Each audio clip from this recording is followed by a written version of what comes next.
আয়নার সামনে দাঁড়িয়ে ভাস্তি আমার সাথে হাইট মাপছে। সত্যি ভাস্তি আমার দেখতে দেখতেই অনেকটাই বড় হয়ে গেল। যখন আমার বিয়ে হয় তখন খুবই ছোট ছিল। এর সাথেই আমি বেশ সময়টা পাস করেছি।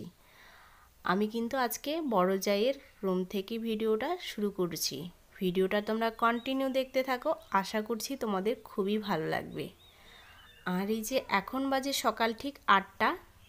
শুভ সকাল। আর কেমন আছো সবাই? আশা করি সবাই ভালো আছো, সুস্থ আছো। আমরা মোটামুটি আছি, কিন্তু মনের দিক থেকে ঠিক ততটাও ভালো না। কেন ভালো না সব কিছুই তোমরা জানতে পারবে। দেখো এই যে ঘরের পাশে এখানে পুকুরে জল শুকিয়ে গেছে। এখানে হচ্ছে অনেক মাছ আছে, কই মাছ, মাগুর, শিঙি এই ধরনের মাছগুলো আছে। তো এগুলো মারবে। আর পাম্পসেট লাগিয়েছে, এগুলো জলগুলো ছেঁকে তারপরে কিন্তু মাছগুলো ধরবে। আজ হচ্ছে কিন্তু সোমবার। তো দুদিন পরে ভিডিওটা দিচ্ছি। কেন দিচ্ছি?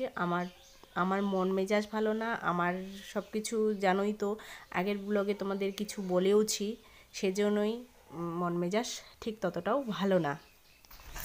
এই যে tick tick tick tick, hi করে দে, হাই হাই করে দাও, হাই করে দাও না, সে হাই এসে হাই করে দে, হাই বেটি হাই করে দাও।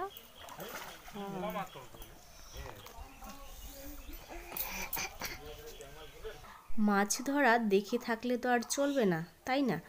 সেজন্য ভাবলাম যে ওরা মাছ ধরুক। আর আমার তো বেশ কষ্টের দিন চলছেই, খুবই কষ্টকর। তো ওইদিকে মেয়েকে এসে স্নান করিয়ে দিলাম। আমি তো আগেই স্নান করেছি সকাল সকাল, বেশিরভাগটা আমি সকাল সকাল স্নান করি। আর রান্না ঠিক বলতে কি সিদ্ধ ভাত করেছি, কিন্তু আমি খাইনি। আমার ঠিক মন মেজাজ ভালো না, ভালো লাগছে না, খেতেও ভালো লাগছিল না। সেজন্য আমি খেলামও না, জাস্ট শুধু মেয়েকে একটু খাইয়ে দিলাম সিদ্ধ ভাত। আর এদিকে মেয়ের চুলগুলো বেঁধে দেই, খুবই বড় হয়ে গেছে। কারণ গরমের দিন বাঁধলেই দুটো ঝুঁটি করে দিই, বেশ ভালো লাগে। তো দেখলাম যে স্নান করে একদম চুলগুলো ভিজে হয়ে আছে। তো এখন যদি বেঁধে দেই তাহলে চুলগুলো একদম গড়াগুলো খুবই নরম হয়ে যাবে, তাই না? চুলগুলো উঠার একটু চান্স থাকে। তো সেজন্যই ভাবলাম যে চলো আজকে চুলগুলো মানে ছাড়াই থাক, দুটো সাইড ক্লিপ লাগিয়ে দিলাম। আর মেয়ে কিন্তু আমার বক বক বক বক করতেই আছে, বলছে যে এটা তোমাদের আছে, এটা তোমাদের আছে। যেহেতু আমি ক্যামেরা মানে চালু করেছি, ভাবলাম যে আমি ভিডিও তোমাদের সাথে শেয়ার করব না। কষ্টের দিনগুলো আমি খুব কষ্ট, আমার ভালো লাগে না শেয়ার করতে। তো মাছ ধরা দেখে খুবই ভালো লাগলো, তাই একটু শেয়ার করলাম। তো চলো মেয়েকে রেডি করিয়ে দিয়ে নিই। আর আমি ওইদিকে রেডি, তো আমার অলরেডি হয়েই গেছে। ওকে কাজলের টিপ পরাতে চাইলাম, তো কাজলের টিপ পরবে না। আর এদিকে টিফিন রেডি করেছি। বেশিরভাগটা আমি ফলেই দিই, তো যেহেতু খাইয়ে নিয়ে যাই সেজন্য আমি ফলেই দিই। ফল ও দেখবি যে কি দিয়েছে মা। তো চলো এবার যাওয়া যাক।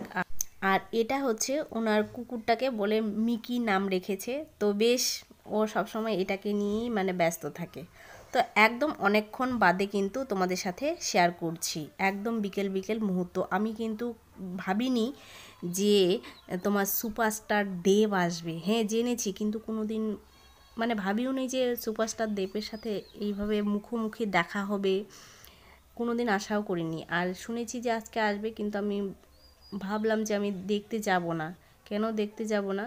আমার খুবই মন মেজাজ খারাপ, খুবই কষ্টের দিন চলছে। আমি কিন্তু পুজো দিতে চলে আসছি মন্দিরে, তারপর এসে দেখি যে এরকম মুখোমুখি একদম সামনাসামনি সুপারস্টার দেবের সাথে আমি দেখতে পেয়ে সত্যি খুব খুশি লাগছে।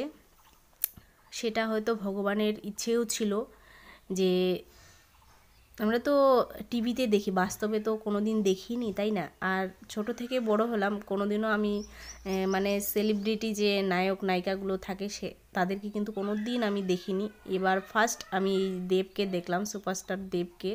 আর দেব কাদের কাদের বেশি ফেভারিট? তো যাই হোক, আমাকে সব নায়ক নায়িকাকেই ভালো লাগে, সবাইকেই যে একে বেশি ভালো লাগে সেটাও আমি বলবো না। তো যাই হোক বন্ধুরা, আমি এখন পুজো টুজো দিয়ে তারপর বাড়ি যাব। তো সেই পুজোর ভিডিও তোমাদের সাথে শেয়ার করিনি।